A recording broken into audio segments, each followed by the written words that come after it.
I think one of the most difficult things for families is when they get to the point where the alcoholic in their family, where it's just chaos. Okay, you can't take them anywhere, and they become the center of attention. They become the problem. They become the problem about everything, and it's not just one thing. It becomes 20 things.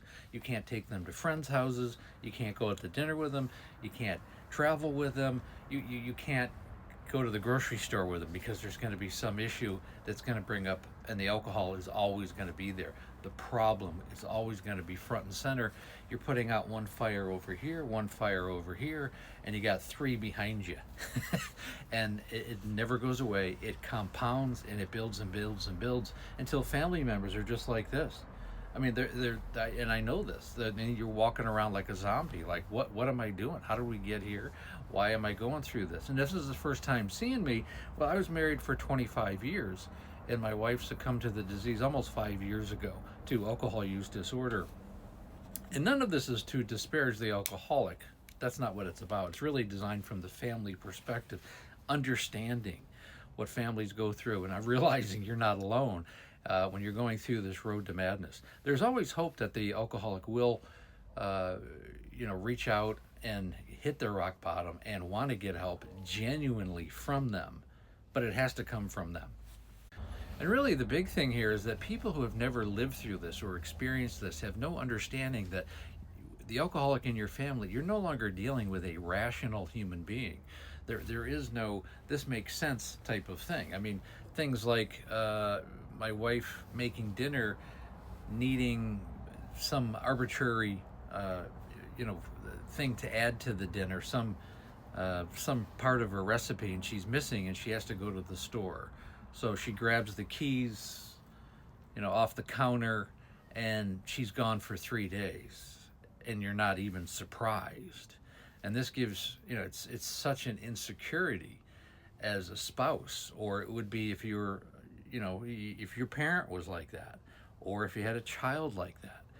You can't trust anything, and there is no reason why you should. And to get to that point as a family member is a very scary place. Today's message is really all about self-preservation, and none of it has anything to do with dependency or codependency or enabling. None of that. It's just you're at the point where you're doing things to manage. You have to manage everything. In my wife's case, I'll tell you a little bit more. Like in my wife's case, I mean, there was a time when she would drive her truck uninsured, unlicensed, unregistered, warrants on her, and her license was revoked.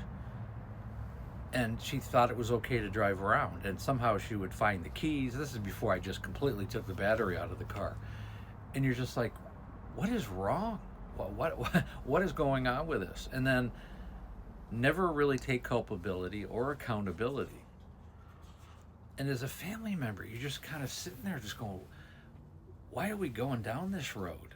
I mean, should we go to another rehab? I mean, do we need like 3 meetings a day? Do we need more medications? I mean, what's going to change this person?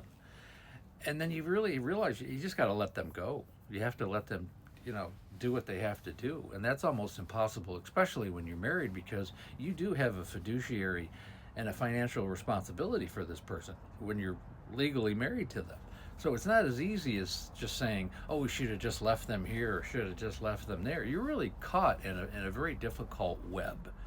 And for people who have been through that, they understand that. Now, if you have a son or daughter that's going through this, if you're a parent, you can't just abandon your children like that.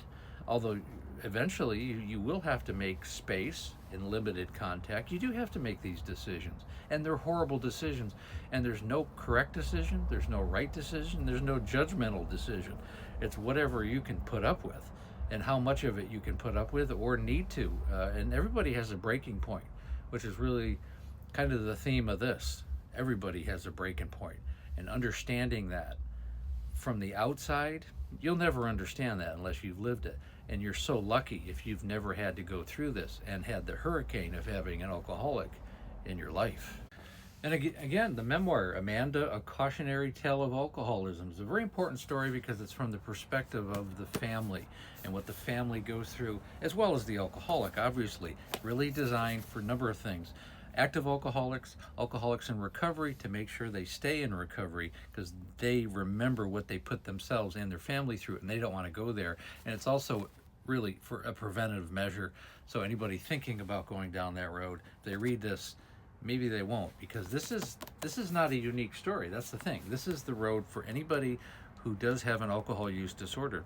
It's never going to end well. There's no way it's ever going to end well unless you get it into recovery. So you're either going to get it into recovery, or you're going to succumb to this disease or hurt other people, certainly on the way down. You don't want to do that. Important story. That's why I wrote it, and this is why I talk about it almost on a daily basis. And again, I want to remind people, I go live Monday through Friday, right around 6 o'clock Pacific Standard Time, although I'm pretty late today, 9 o'clock Eastern Standard Time. We also have the Facebook group. It's called There's an Alcoholic in the Family. Link is in the bio. And when you're ready to work with me one-on-one, I have a complete coaching program designed for the family and the alcoholic. Set up a breakthrough call. It's a Zoom call. It takes about 45 minutes to an hour. We'll do a deep dive into what's going on with you and your family. The call is free. The course is definitely not. But I'm looking for people who are committed and want to change their lives and the lives of their family. And again, thanks so much for listening.